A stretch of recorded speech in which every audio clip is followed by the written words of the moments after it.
Thank you. Such a repertoire. A repertoire. What was Fluttershy singing "Feed the Birds" from Mary Poppins? Early each day to the steps of St. Paul, the little old bird woman calls. In her own special way to the people she calls, come buy my bag full of crumbs. We're stalling. It's also really hot. It's hard to, it's like singing into a jar of pudding. I've never heard that analogy before, but it was beautiful. Wow. Well, okay. I do apologize for this, everybody. We're usually far. My assistant left my laptop somewhere he shouldn't have. Hashtag. Yeah, like I said, he left my, he's working with me because he didn't want to carry it. Come on. Okay. Well, while we're waiting, I guess we can get started with our introduction so you at least know who we are and what panel you're in case you wandered in on the wrong thing. It's officially 12:30. Okay, it's 12:30. It's officially 12:30. Now we can start. Yay! All right, guys, go ahead. We are recording. Thank you. All right. Hello, every pony. How are we? That was really sad. How are we? All right, so welcome to the Pony Cosplay and Design 101 panel. We have given this panel multiple of times here at BronyCon, and we're very happy for all of you to join us on this magical and expensive road to cosplay. We'll talk about that in a minute. But let's first start with introductions. Why, hello there, everybody. My name is Gabby. I'm otherwise known as Strumpet. I have been cosplaying exclusively, basically Rarity, since 2012. So this would be my third year doing the panels, though, here. So that's really exciting. Yeah, sort of just kind of put on a prom dress one day, threw on a purple wig, and then the next day I apparently broke Tumblr. So even when you don't go that hard into cosplay, sometimes you just get lucky. So I'm one of the cosplayers that just sort of got thrust into the world of it. And Kira can go because I'm working with this. Okay. Hi, I am Kira. I also go by KVB Cosplay. I have been cosplaying since 2003. I have been a pony fan since back in the day in Gen 1. And our last panelist over here besides me. Hi, I'm Paul. I go by Oshi online. I've been cosplaying since 2002, and I've, in the past 8 years, found a specialty in fursuiting. And me, okay. Hi, I go by Lady Ava Cosplay on the interwebs. I've been cosplaying, I think, close to 16 years. Soon.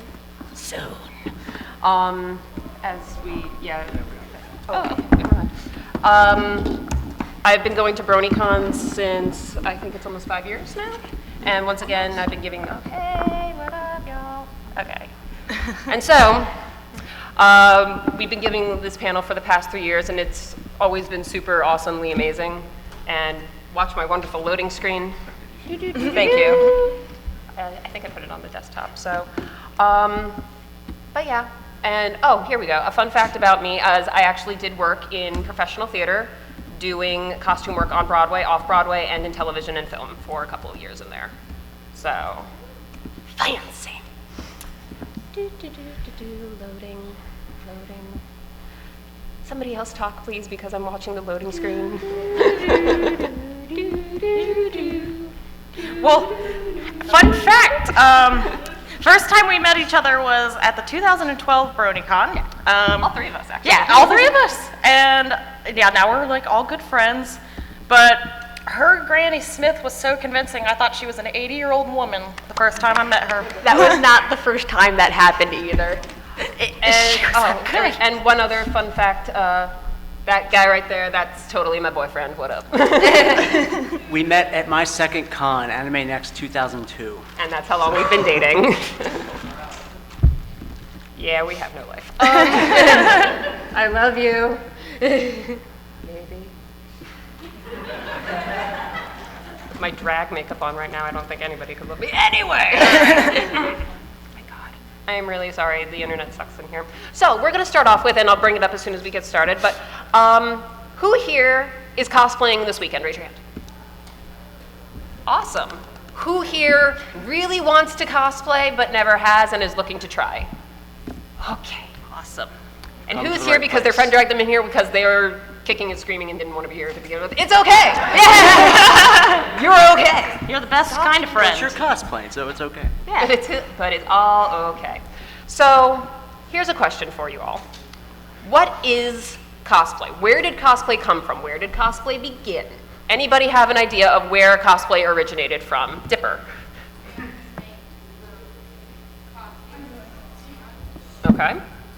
Now, who here thinks that cosplay started in Japan with anime and all that other fun stuff? Who here actually knows where it started? To answer the question that our lone person in the Ben 10 jacket knows, cosplay started here in the United States back at the World's Fair in 1933. 39, I think 39? it was. 39. 39, right. I did It my was the senior. 30s. I did It's my a fine senior time. thesis on this in college. Yeah. Basically, they dressed up in sci-fi costumes, and it just rolled with it. And then it went into the Trekkies and Star Wars, and it just grew and grew and grew and grew and grew and grew from there. Do you have a picture of it on there? Yeah, I don't think Yeah, cosplay really hit in Japan until like the 90s, right? No, 84. 84, all right. It was there you go. 1984. It was a comics writer? yes. It was Anime Expo. I forget the guy's name, but I came over from Japan and saw all the costuming, and he just coined it like, you know, the Japanese do with putting words together, costume play, cosplay. Actually, I think he was referring to the masquerade itself, like costume play. It's not actually about playing around. It started with the masquerades, which were like a play. So, But as we might have noticed, cosplay exploded in the early 2000s thanks to Toonami and easy access to anime and all that other stuff. And the reason that I'm using anime as the example here is because that's where its US roots really took off. And it wasn't until like the late 2000s, early 2010 type of thing that everybody just was like, I can cosplay whatever I want. I'm gonna cosplay a pastel colored horse.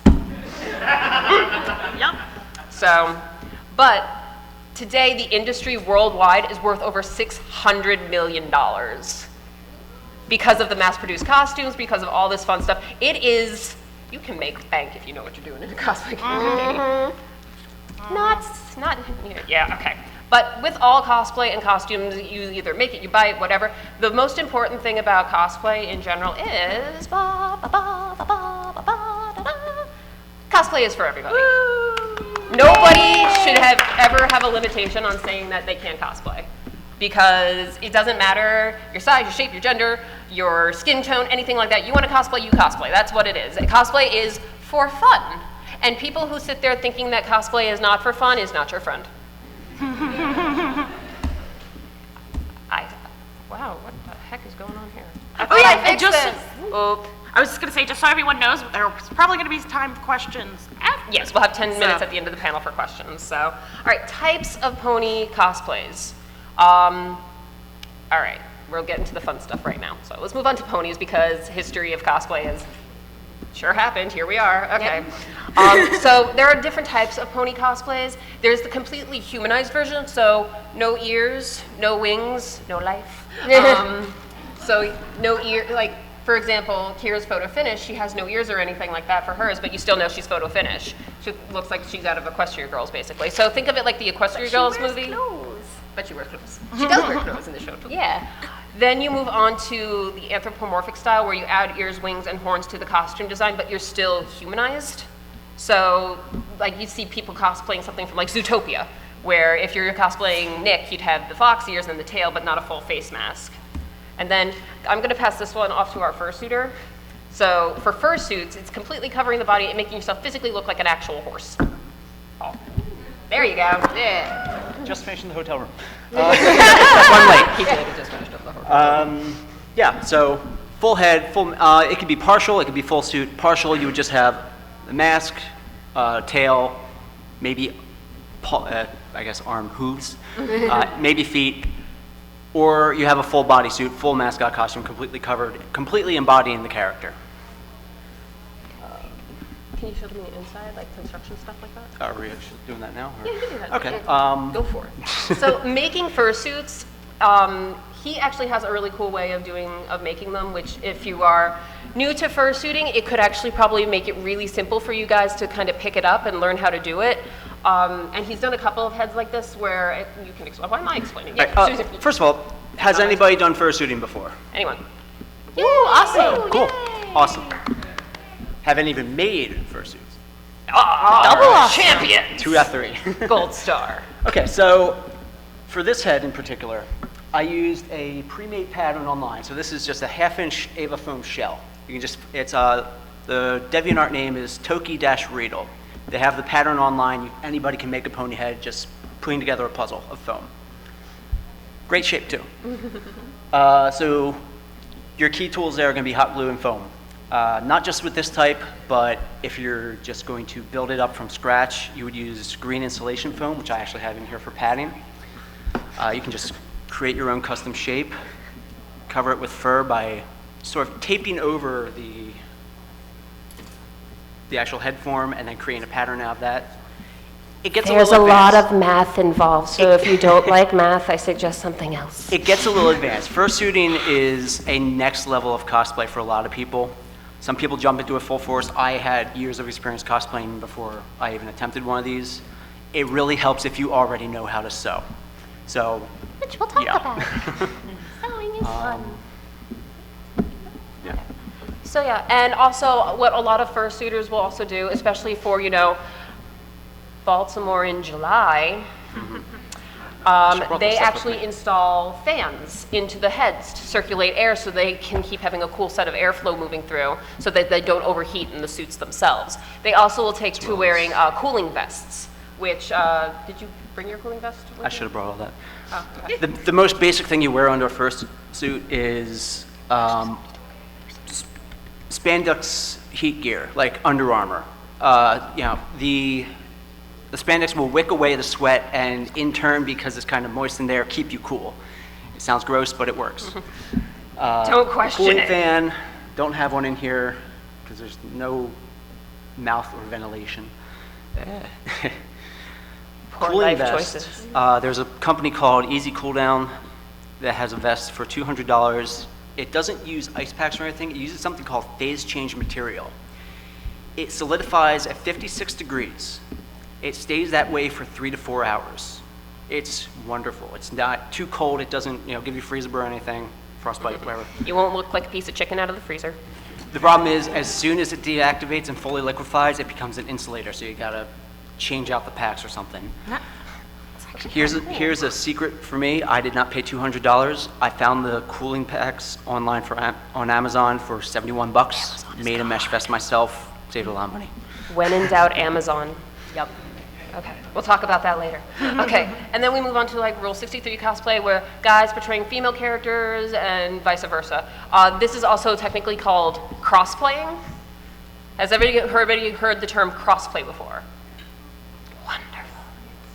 So for those who don't know, crossplay is when you are, let's for example take a female, and then they dress up and act as the a male gender, or male dressing up as female. Now, I will tell you now that the beginning of my cosplay career, all I did was crossplay. Me too. Because I don't have the yeah and the no. So it works out quite nicely. I'm like, yeah. Okay. Where did this panel just go? But the really great part about My Little Pony cosplay is obviously the main 6 are all girls. And there are male characters, but not as much as female characters. But that shouldn't actually stop you from ever wanting to cosplay the main 6, because Lord knows I've seen a bunch of people dressed as the main 6 and they're not female. So. Like, there's a practical universes for it now. Like, Rarity is elusive, like Flutter Guy. Flutter Guy. Or like, Butterscotch is his name, I think. But yeah, no, they got really in depth with these pony universes. So there's something out there for everyone. The pony world is a dark, mysterious place. And my favorite thing. There is no right or wrong way to cosplay ponies. This is, what? There is right and wrong. There is a right and wrong way. Oh, there is not a right and wrong way. Derpy got a hold of the laptop. That's why we were late, and she changed some things. I also did this at 2 o'clock in the morning. But there is no right or wrong way, and if somebody tells you, oh, you're doing it wrong, basically saying, no, I'm not, you are. Yeah. Choice of words, but this is PG. The pony, yeah. The pony universe, cosplay universe is so great because there are horses that really don't wear clothes. So you can come in and interpret them any way you want, which is great. Because, for example, like I interpreted my Queen Chrysalis to look all like crazy, I don't even know what to call this. But Evil Queen realness. yeah, there you go. Maleficent, there you go. But works. Yes. Oh, I got a thing, never mind. Oh boy. But the point is that there is no right or wrong answer. Even when you're making their actual clothes from like Equestria girls, there's still no right or wrong way. You can do it however you want to do it. And never let anybody tell you that you're doing it wrong, because they're the ones who are doing it wrong because they have nothing better to do than judge you. Internet. So, wigs, wings, and more. We did have a question earlier in regards to wigs and wings and things like that. I will tell you right now, my particular wig I'm wearing right now is from Arda Wigs. Mine too. These are both Ardas. Arda is a fantastic wig company. They're located in Chicago, Illinois, and if you need a wig, it can get to you very, very quickly from them. it is if also- they're not backlogged. Yeah, it is also very good because they tend to specialize in for larger heads. So like I have a big old head, and their wigs are very comfy. The other place that you can also get wigs that are here in the U.S. is Epic Cosplay. Once again, great quality of a wig. They love to style really easily. Super fast shipping. Super fast shipping. Like, I think they said, oh, it'll take maybe a week for your wig to get there. 2 days later, it showed up at my door. And I was like, well, that's nice. Thanks, Mom and Dad. But wigs in general, I will tell you this, Arda wigs tend to be a little bit on the pricey side. I believe this wig was $45 without shipping, which, you know, is reasonable. But if you're in a bind and you're looking for something a little bit on the cheaper side and you have time to wait on the shipping, eBay. Check the positive reviews. Yes. Make sure, like, I can check the comments too, make sure, like, they're saying that it's coming to them as it looks. And some, like, there are picture sections Yeah, too. there are pictures. So people will take pictures of themselves and look like, hey. So, yeah, all that information is there for you. And like, even though it does come from China, China and Malaysia are the two. Korea. Yeah, there we go, in Korea. So it does take a lot of time, but if you find the right ones, they're actually really good quality. And also Great you, prices, too. Go ahead. Great prices too. Yeah. I mean, I think I got a really super duper long wig off eBay for maybe $20. And I'm sitting here being like, where have you been all my life? Oh wait, eBay. But the other thing too is if you order anything from, let's say, Japan, I'm going to tell you right now, if you order anything from Japan, you're going to be paying top dollar, because Japanese wigs are ridiculously expensive, but they're so nice. And you usually have to go through a third party in order to order them, because they usually don't ship to the US, so you have to go through some crazy third party thing. How about? In other words, stick to the people in the US or eBay. Honestly, I'm not sure they're really that much better anymore. Yeah, They're really all sourced from the same factories in China. It's true. legit. Too legit to quit. Wigs for 98% of the time are usually better than using natural hair. Now, I'm not saying there's anything wrong with using your natural hair. If it works, work it, you know, like, but for me personally, it gives you more of that animated look. And if you care for it properly, they can last forever. Like, I know my original Twilight Sparkle wig I had from 2011, and I just retired it this year. And that was actually an eBay wig. So they hold up if you take really good care of them. And that means you wash them, you brush them, you talk nice to them, put them to sleep at night, it's all good. Just make sure that they're treated nicely. I have a teal wig from back in 2005. I had to get it from Japan. Still, pretty much every convention I wore it a little casually, and it's still perfect shape. So. And the other thing about using a wig versus your natural hair is that it will allow you to change your character during the course of the day. Like, after this, I'm going from Queen Chrysalis to Princess Luna. So obviously, if my hair was this color, wouldn't really work out that well unless you wrote some fan fiction about something like that. I don't know. We're not gonna go there. Okay, so making your own wings is super duper simple. I know that you can go into the dealer's room and buy wings, And that's okay. and that's okay, but if you want to get a little crafty, it's really easy, and a pair of wings could maybe cost you like $5 to make. And I tell you secret. Lean closer, my children, I tell you secret. Craft foam from Michael's or Joann's, and a little bit of copper wiring from Home Depot, and you've got yourself a pair of wings. If you're lucky, you can also find armature wire in Yes. the craft store as well. That works as well. Yes. A little softer, but it works. Now these There we go. are my chrysalis wings. Now these aren't exactly craft foam because you know she has transparent wings in the show, but this is with a piece of copper wire that is wrapped with electrical tape for the edges, and this is actually transparent Warbler. Who's here has heard of Warbler? Raise your hand. Okay. For those who don't know what Warbler is a thermoplastic. That it comes in big, ridiculous sheets of, like big sheets, little sheets, tiny sheets, mini sheets. You can't do anything with the mini sheets except sit there and make like, you know, a triangle. But this in particular is the clear Warbler. And there are different types of Warbler. There's regular Warbler, black Warbler, and clear Warbler. Clear Warbler is usually used to create accents or make a sheen to things, but because her wings were transparent, I was like, I can make wings out of these. It was really, really difficult, so I won't even lie to you. Because what I had to do is I traced the holes on and then had to use an X-Acto blade. While the thermoplastic was heated and melting into place, I had to cut it out that way to get these holes and get the shape and angles of all this stuff. How thermoplastic works is the best method is to get a heat gun. A heat gun is what they use to strip paint off the walls or wallpaper and everything. And you can heat it up, heat the Warbler up, and it actually when it gets heated, it becomes like very malleable, like clay. And you can shape it and form it into any shapes that you want. My crown is actually Warbler too. Like this is I like Warbler. Warbler's great. It is super easy to work. She just actually learned Yeah. how to work with Warbler. I'm so proud.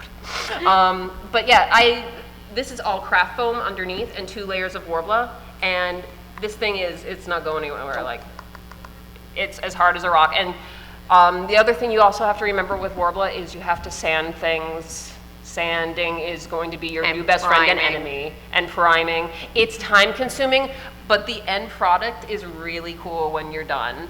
And this will also help get you, if you want to try making something with armor at some point. Yeah. Warbler. They should just pay me to advertise. Warbler, right? It's also just fun to say. Yes. I made something out of Warbler. Another way I've made wings that's actually busy, depending on your outfit, you might not always have a way to stick wire in. So actually for my Princess Cadence outfit, my wings are made from craft foam and wire, but then what I did was bought a pack of clear like bra straps and made like almost kind of like a sleeve, like a hole I could put my arm through and then clip it to my dress, or sometimes if you do it tight enough, they stay in place as is. I like that because I didn't want wires sticking out, and also like it kind of gives it a more natural look the way they sit, because it's kind of like where the arm, where the shoulder would be in the back. I just chose to do the wire thing down the back of my corset because I didn't want to have the straps over my shoulders. So in order to avoid that, you just do the little, like you saw how I had a little loop in the middle of it just goes down the back of my corset and it doesn't move anywhere because I'm laced in pretty tight. I did my job. You did your job good. Now, if you choose to buy horns or ear sets, now I see a lot of people wearing horns and ear sets in here, so A+ to all of you. Now, we all know that there are some certain sellers you can buy from in the dealer's room, hon. But in case you don't want to buy from them, you can check out Etsy. There's a lot of really great sellers on Etsy who make some beautiful, beautiful horns and ear sets and things like that. But just be mindful that they will gouge you on prices because they're like pony people. They totally have money, right? Let's do but be mindful of the price, and always, like with the eBay wigs, check the reviews, see if people actually liked the product that you're going to be using, because if you get a good set of pony ears for one of your cosplays, they could be a really great investment for you because it's a nice little add-on to your outfit. Definitely. Okay. The art of the dress, costumes and where to find them. The three types of pony cosplays are closet cosplay or bot cosplay. You commission somebody to make you a costume, or you go into your closet and be like, this yellow dress I could use for Fluttershy, woo! That's probably one of the easier ways that a lot of cosplayers start off, is just going into your closet and finding something. No shame in, I started that. That's how I started. Tags in the thrift store. And then checking tags in the thrift store. But there's no shame in just pulling stuff out of a closet. If it works, and you work it. Like, no joke here. The next step is commissioning, which I did mention very briefly, but commissioning. Does anybody know what it means to have something commissioned? Okay, cool. I really don't have to explain that then. So if you ever had art commissioned, it's the same basic principle. You give whoever you're having sew your outfit, you give them a few months. You could be waiting months for your outfit, because sewing is a very time-consuming, life-draining hobby. They could have a queue ahead of you as well. Yeah. What we were talking about? Okay. Or you say a prayer to the cosplay gods and you design it and sew it yourself. I will tell you this. My very first cosplay that I ever had was Yuna from Final Fantasy X, and I actually commissioned the skirt, but I made the rest of it myself, and it was all sewn by hand and everything else. But there was not a problem. I found no issue just having a piece commissioned. And if you have an issue like making armor and you don't know where to start and you're really nervous about spending all this money and then having it screw up, you can commission somebody. Nobody's going to sit there and be like, you didn't make your armor. You're dead to me. You're telling me you didn't forge this out of steel yourself? You must. Get out. But I will tell you now, to start sewing and to learn how to sew is an arduous task.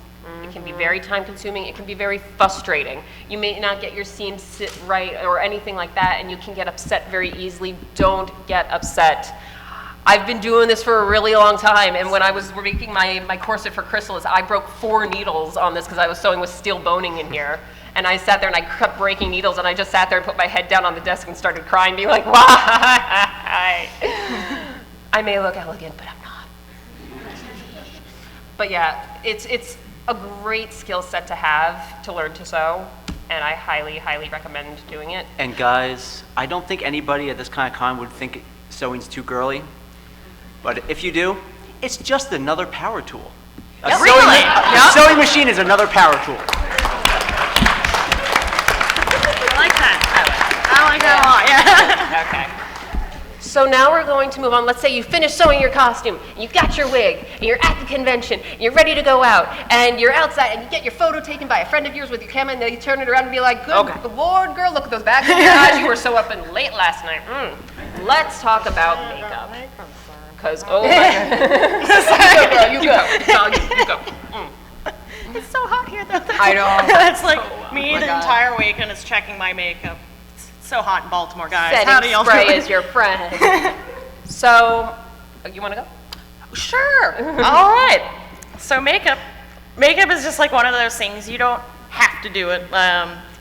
You don't like need it to establish anything really, but it's just, one of those nice little touches that you can add. So the best way, I guess, to get started if you want to work on a makeup design is the eyes, just figuring out how you want to shape the eyebrows, how you want to line them to make them look, certain kind of cartoon style, and there are a lot of tutorials.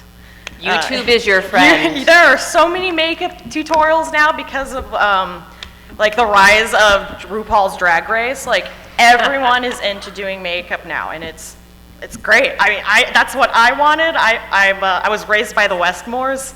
That's what they wanted. They wanted men and women. If you don't know who the Westmores are, they basically are the pioneers of special effects makeup in Hollywood. End disclaimer. Yeah, so the eyes are probably what I would put the most focus on, but sometimes when you're Rarity, she's gonna want the right shade lipstick, and you kind of have to think about some color theory. For instance, I don't really look well with all that much coral, but if I was wearing something even like this, Like, I would go with this. I'm sitting here going, excuse me? It's pink. But I wouldn't like wear it as a natural beauty makeup. But you could wear it for a cosplay because it complements. So makeup is fun like that. But I will say one of the things that just make the makeup especially pop out are the contacts. And I consider like just another makeup myself or an accessory. It just, it just kind of makes you look more cartoony, more animated, and I think that's really what makes cosplay different from like normal costuming. Is like you're a literal walking cartoon character if you do it the right way. Don't drop a safe on anyone. Yeah, don't do that. But with makeup in general, especially if you're doing somebody like, let's say, Twilight Sparkle, she wouldn't be like Rarity and have a ton of makeup on her face. Fresh, clean, cover girl kind of look here, where you look very natural. So starting with the basics, if you refer to the screen, starting with your basics, a primer, a concealer, and a foundation. Now, because of the weather, I will tell you right now, before I put any makeup on my face, I moisturized my skin, I added a spray primer, I put a liquid primer, and then I started my makeup because I'm like, this is not coming off, I refuse. Now, for somebody like Twilight, I would use very light tones, very skin tone colors, something to make it look very natural, unlike this situation going on over here, where I put green eyeshadow on. My eyebrows are tinted green, my lips are a crazy color, and I have like a little bit of a wingtip eyeliner just to kind of increase the looking evil. Now, I will tell you that the makeup that I used to achieve this look is Benefit Kat Von D and Makeup Forever and Smashbox. Now, I will tell you right now, the list of makeup I just gave you guys is very, very expensive because I have a horrible problem with makeup and I love it all so much. However, Drugstores are your friend. you do not need to have high-end makeup to achieve a high-end look. You can go to a CVS or a Walgreens and get like Revlon or CoverGirl or anything, and you'll still achieve the same thing. Yeah, I just have problems. I am a CoverGirl person. Actually, I found a really good foundation Easy through breezy, them. beautiful, ladies and Especially gentlemen. like I am very pale. They actually have tones that match my skin. They make one that I use a lot that is a sunscreen, primer, and foundation in one, so it helps you with that step. Right. There's also, if you're new to makeup, there are multiple makeup subscription services like Ipsy. Sephora has one now where for like $10 a month, you get a little box of trial size makeup. So it's a great way to kind of learn and play around with things without investing a ton of money. And when you sign up for one of those things, they ask you a boatload of questions like, what is your skin type like? Do you have greasy skin, dry skin? What's your skin tone like? And they will match the product to you. So you're not just getting something you'll be like, I don't know why they sent me a dark tan color when I don't go outside ever. But yeah, it's just basically knowing what's best for your skin tones. And the best part is if you go to Sephora, everybody knows what Sephora is, everybody knows that makeup, that beautiful magical place that's called Sephora. They can actually color match your skin and tell you what shades work best for you. If you have more yellow tones, if you have pink tones, whatever. It's totally free. I mean, I know people that work at Sephora, they love it doing the free makeup demonstration. So don't be afraid to be like, can you help me out? Because they'll be like, best part of my job. Yeah, Yeah, you and get to make also, someone else. you had to mention a good setting spray is your friend. Yes. I have had full-on body paint. That good body spray does not come off in the Otakon heat. We're not judging you. It's okay. Let's all look at the girl with the phone awkwardly. Another thing with makeup, especially if we're moving on here, is fake eyelashes and fake nails. Well, you don't need the fake nails. Honestly, fake nails can be a real pain in the butt. But fake eyelashes, right now, I'm currently not wearing any fake eyelashes. Bad cosplayer.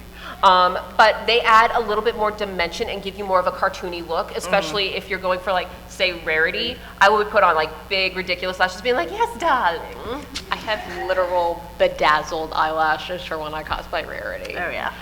Or if you really want to go intense, I have very large lashes for when I do Countess Coloratura tomorrow. So I have big, so I have really We'll be big, pop stars. crazy, cartoony lashes for her because that's what she looks like. And it's just it's one of those little things. You don't have to get a tube of mascara and just go to town in my book. I mean, nothing over the top and crazy. And always remember, you want to make yourself look natural and pretty, but not super plastic. Yeah. You don't want to look like a crazy doll, just like, A nice powder will help add a little bit more dimension to your face. Also, just a little tidbit and my secret, Revlon Color Stay, nearly the exact same formula as Estee Lauder's Tint Idol, which is a $50, $60 foundation. So, yeah, Revlon Color Stay, everyone.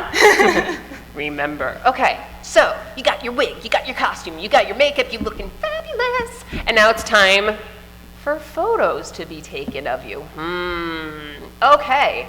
Posing and modeling. This is where the chance when you're at the convention and you get to sit there and embody the character that you worked so hard on this cosplay, and you were like sitting there being like, yeah, this is gonna be awesome. And then somebody points a camera at you and you just go, whoop. Yep. No. Not gonna say any names, but my favorite, the It fits the character. If it's derpy, then sure. But Derpy can get away with anything, and it's no, okay. I always like doing this. I gotta get up. Oh, my dress. So much dress. Why is there so much dress? This was a terrible life choice.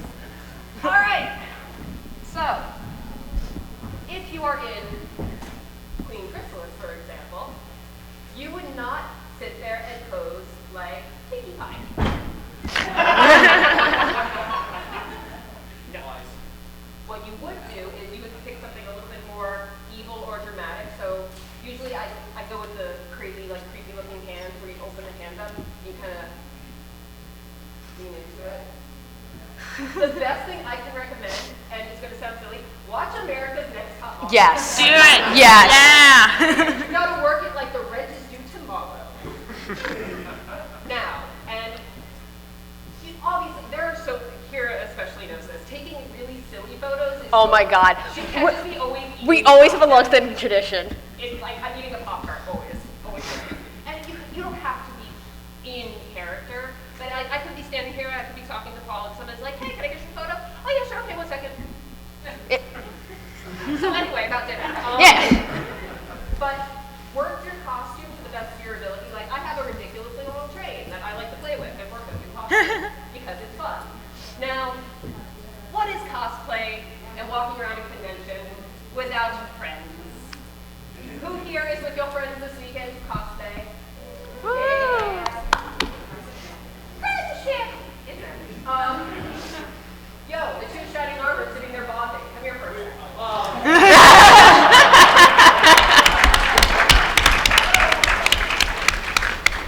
Because I can. Dang it. Yes, dang it. But learning to pose with other people can create really great dynamic photos and really can step up your cosplay game.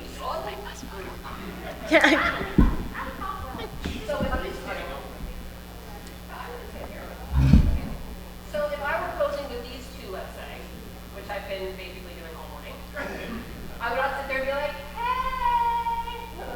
For them in particular, I would basically one hand here, real quick up the hand.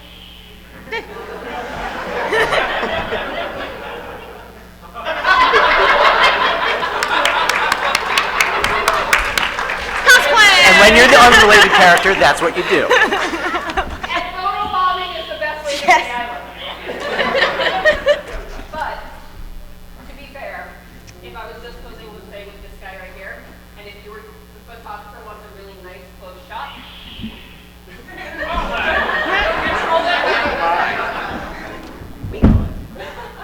so what I would do is, shining armor is obviously, being posed by Chrysalis, so I'd be like, hello, yeah.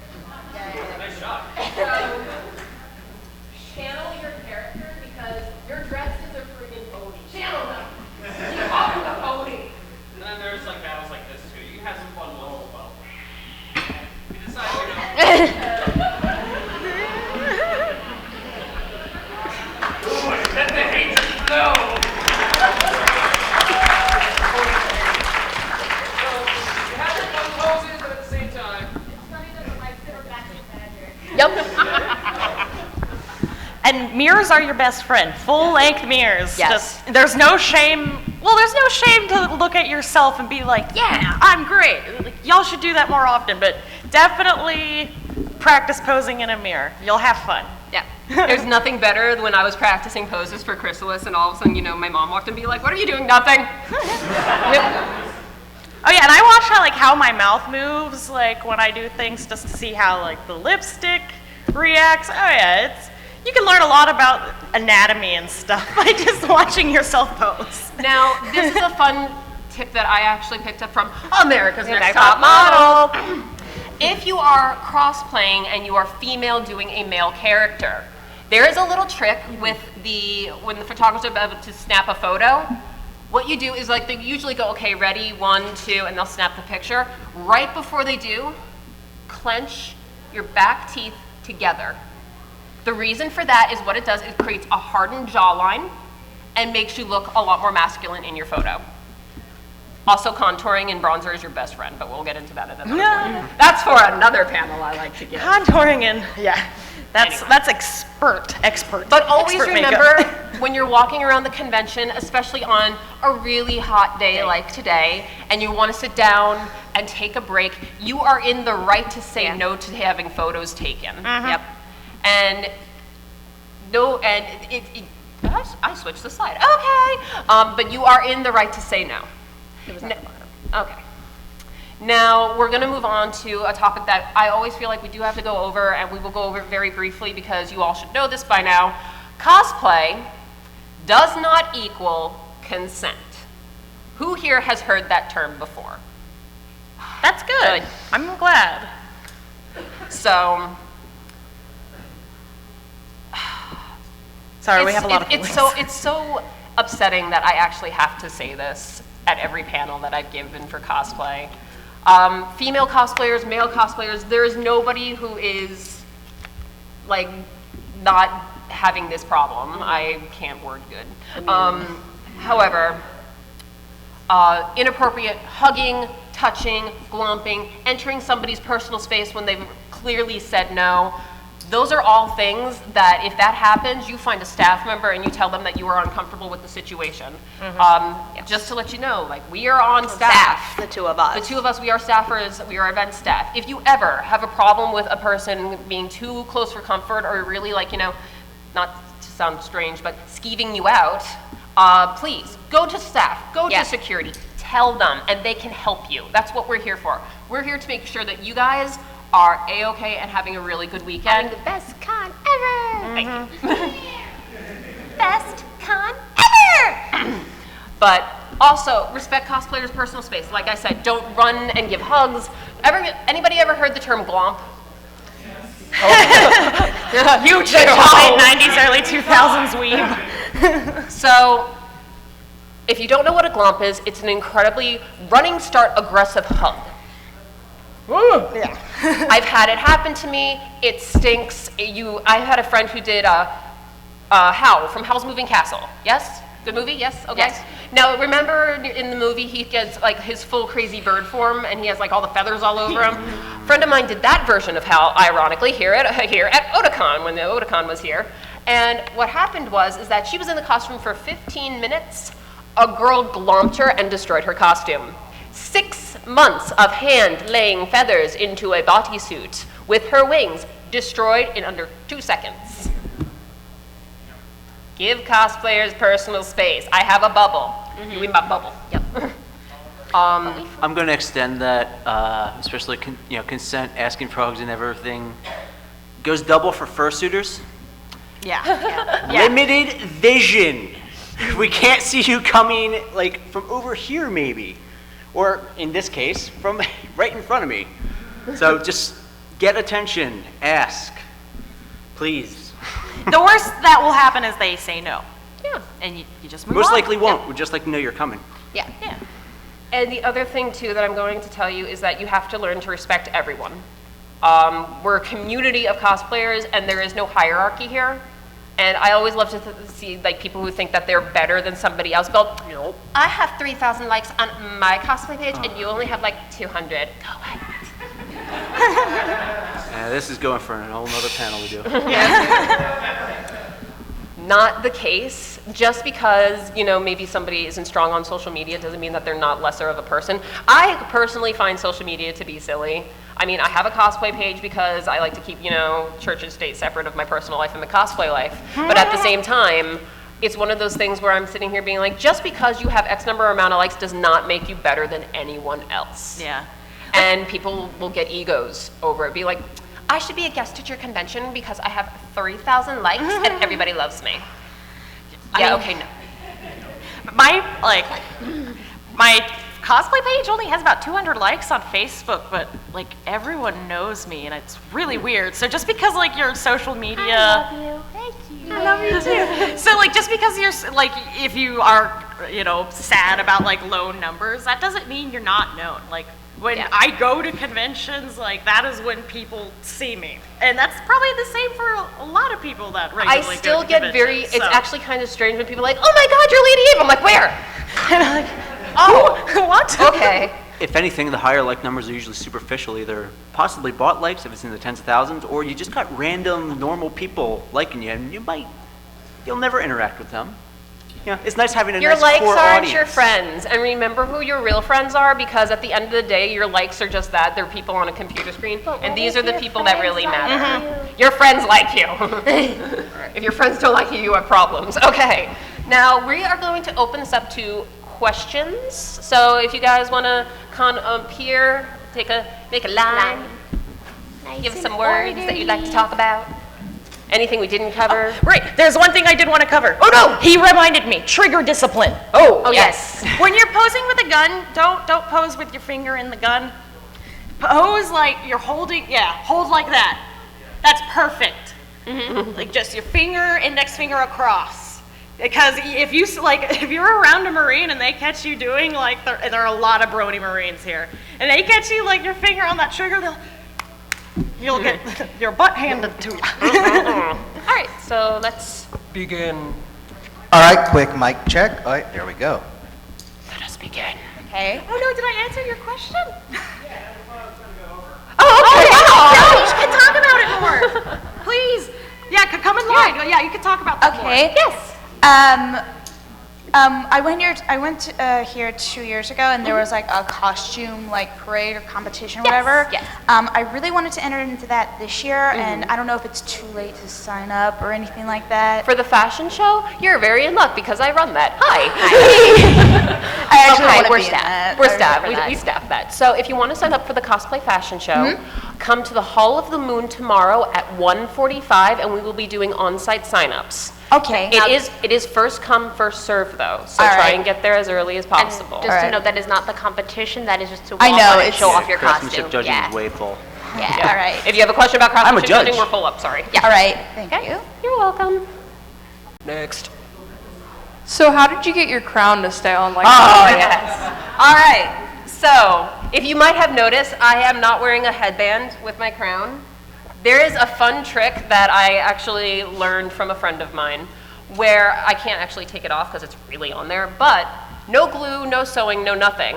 There was a break in the warbler that I left at the bottom where it still feeds up into the craft foam underneath the brim of the crown. So what I did is I placed the crown to where I wanted it on my head, and I took those straight sewing pins and fed them up through the wig into the crown.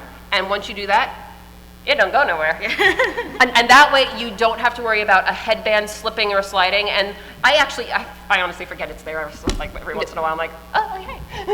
A similar trick that I've used for like horns or anything on your head is sometimes what you can do is have a headband actually underneath your wig, and then what you do is you cut a hole in the wefts, like the little line, and you can poke whatever horn through, and it gives it a more natural look. You still have the support of the headband, but it does not like go over your wig and stays on really well. So for something like a crown, I recommend the pin method. For something like horns, I recommend her method, because without them wobbling all over the place, it will look really good. What would you recommend for like a hairpin? A hairpin? Like, you know, to hold your hair back or something? Double-ended ones, like the ones with, I have one in my hair, otherwise I'd pull it out, but like the ones with the two prongs that just sort of look like a fork. Oh yeah. Yeah, and then like the twisty ones, the spirally ones work really good. I like the technical terms you're using. spirally one, the curly one. Fork, yes. Yeah. Bobby pins are your friend. Yes, bobby pins are your friend. Thank you. No problem. Thank you. Hi, so I've got two questions. The first one is, does Warbler stick directly to the craft foam, or do you need something else? No. Yes, Warbler Warbler- sticks directly to craft It foam. has an adhesive side. You can tell when looking at it. One side usually looks kind of rough. The The other other side side will have a shininess to it. The shiny side is when you're working it, what you want to have like facing the craft foam. Because You- once it's like heated on there and you press it into the foam, it doesn't come off. Okay, shiny side into the craft foam. Yes. There's lots of, again, great tutorials on YouTube. Great. Second question on the wigs. I've heard about using dish soap to clean them. Is that a good idea? Yes, yes, Or yeah. Yes. is that what you do?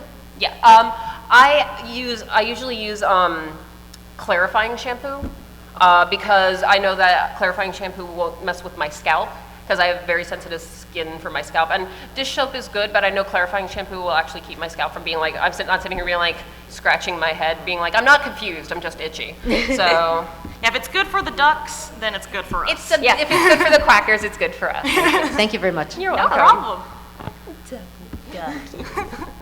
I was wondering, sometimes I see some fursuiters acting something out, doing some cosplay, and I want to take a picture. I don't want to go up to them and say, excuse me, can you stop for a moment? Can I take your picture? And then now go back to what you were doing, right? So it's unclear to me when it's okay to take a picture of somebody who's cosplaying.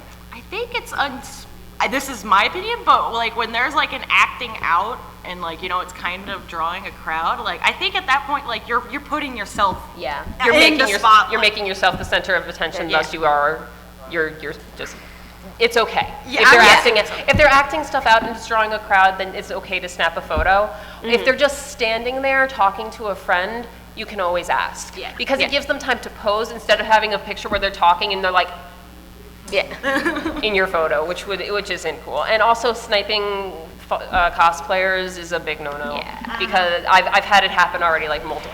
Sniping? Well, Like when you it's take like a a drive-by. Drive-by Drive-by photo. It's kind of funny because I was at Anthrocon last weekend. The norm for FurryCon seems to be you don't really stop and ask them to pose. It's completely backwards from what I'm used to. But here, especially if the cosplayer is talking to somebody or is engaged in a conversation, always just be like, excuse me, may I please have a photo? Because instead of like standing in the background and just like snapping a photo of them, that's what I call sniping photos. But it's always ask. And 99.9% of the time they'll say yes. Yep. That's the best photo etiquette I think I can offer. Yep. Thank you. All right, so I have kind of two questions in one and another individual one. Okay. And the first one is when you guys were, sorry. It's okay. When you guys were mentioning crossplay, it actually got me a little bit thinking, and I was actually thinking of like doing it myself. And I want to ask, what are some of the best things that actually can be done to make sure it's done really, really well? Love. Put your love into it. Do you want me to start singing the Beatles over here? What's this? The best thing that I can offer to you as advice is check the internet for actually a lot of my male crossplayer friends go to drag websites and learn some information from drag queens because they're the best of the best. Oh, yeah. Yep. But for making yourself look a little bit more on the female side or the male side, it all can come down to your makeup as well and your angles and photos. So as long as you sit down and you practice your angles, and there's no shame in like, you know, going in the bathroom, locking the door, and just playing with makeup. Oh yeah. Legit, I do it all the time. I'm like, yay!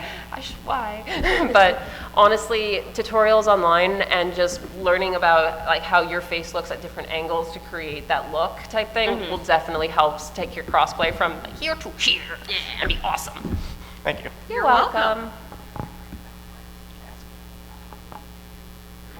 Hi. I was wondering about wig caps and when you put them on for someone with really long hair like me, how would you wear that and like put it in right? Because I don't want it to look like all lumpy. Okay, so with a lot of my friends who have super long hair, such as yours, and it's curly or super thick hair, what a lot of people will do is they actually will braid their hair into braided pigtails and then wrap them up under the wig and pin them in place and then put the wig cap over it. It's maybe a little bit of pressure on your head the first time you do it, but the more you do it, the more you'll get used to it.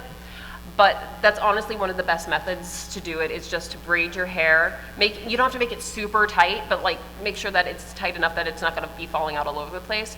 Then you kind of make yourself look like Princess Leia almost, while you swirl them up on your head and put pins there, then put the wig cap over it. Okay, you're welcome. Do you have any tips for like styling wigs? Yes, we do. Yes. One of the reasons I recommend Arta and Epic Cosplay is they are high tolerant of heat. So a good way to get styles is basically you're melting the plastic. In a sense, when you are using like a simple blow dryer even, you use the heat to like get it in whatever shape you are, knead it, mold it, and then it cools in that spot. Got to be, Scott, get up here, is your best friend. It will hold styling in place excellently. A prime example is actually this guy's wig right here. I did this morning. Yes. In the hotel room. And all I did, his wig was bone straight when I started. And what happened is that, thank you, Scott. Scott, my model. What happened here, oh my God, I hate this dress, is I just kind of messed up the hair a little bit and hit it with some hairspray. And it started to create this really nice spiky kind of look to make him look like, you know, handsome animal boy. But the trick that I actually did, the bangs, here, face forward, thank you. The bangs were actually bone straight right against the head. What I did is I lifted up at the base of the weft here in the front, hit it with some hairspray, took a hairdryer on a low heat first, and pressed it into the wig and counted to 5. Released it, I saw how it looked. Was it holding? No, okay, a little bit more hairspray, once again, with the low heat for 5 seconds. The last time, I hit it with one more thing of hairspray, high heat for 10 seconds. And that's how you get those nice shaped bangs. These wigs are super malleable. Like once you start playing with it, like I'm just messing with the back of his hair right now and it's like respiking itself up. Good boy, you're mine. Gosh. Okay. But yeah, wigs are, hairs, a lot of people, if you're doing like crazy like Yu-Gi-Oh hair kind of thing, you need got to be in a whole lot of praying. Yeah, got to be hair freeze. Got to be hair freeze for crazy Yu-Gi-Oh stuff. Yes. Otherwise, that's all Aquanet. Aquanet's like $1 a can, and that's all Aquanet. So, once again, doesn't have to be high-end to be good. But definitely, especially if you're using Arta wigs, like I said, the fibers like to just move to your will. You just like dance, wig, dance, and it starts to style itself. But as anything, it always takes patience and practice. Yeah. Thank you. You're welcome. All right.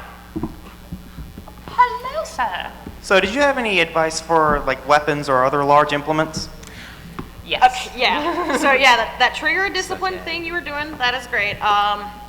Both hands. So you're talking about posing or just like how to handle it? Posing, don't aim right at the camera because then you don't really see the weapon. It looks awkward. Always kind of be at a bit of an angle. Show your work off. Yeah. Not this. This. And also just be mindful of people around you, especially with large props because especially here at BronyCon, we do have kids running around and all of a sudden, you know, I had a friend of mine, she did Ari from League of Legends, and she had big tails, like huge, ridiculous tails. And she's walking around New York Comic Con, and accidentally, her tails accidentally swept up a child and dragged them. And her handler was sitting there going, wait, small child, here's your child, dude. Also, your weapon is perfect actually, because you can tell it's like not a real weapon, but it looks great. Yeah. But so just as long as it has that distinction, like if it does look realistic, as long as there's that orange tip, then you're good. Yeah. So you're doing great actually. You are A+, sir. You're welcome. You're welcome. All right, everybody, this will be our last question. You can always ask us after. Yes, we'll be here.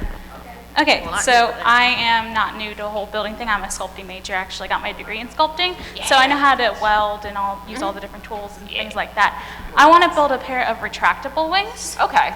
And I was just wondering if there's any advice on how to start doing that, what kind of materials you would recommend.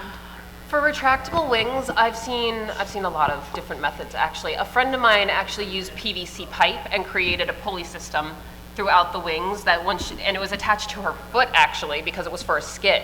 And she hooked it under her foot, and when she put her foot down, the wings went out, which was really cool. But there's a lot of really great methods online. I've never made retractable wings because I'm like, no bueno. But I know that there are a lot of really great tutorials, and I know there are people who make them actually like mechanical with a system, with technology and computer things and science. And depending on the character, like I've seen people hang the wings from their hand, and, like Pappy from Monster Musume. I didn't say that. All of a sudden, like that whole row of heads just went, what? Hey.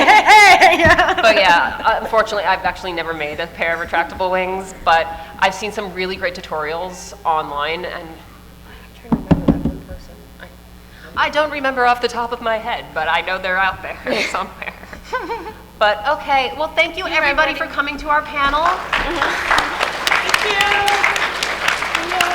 If you have any other questions you want to ask us, we'll meet you outside because we have to clear the room for the next panel. But have a really great BronyCon, everybody. Yes, everyone, thank you for coming. Please do not approach the podium. If you have any questions for our panelists, they will be taking those outside.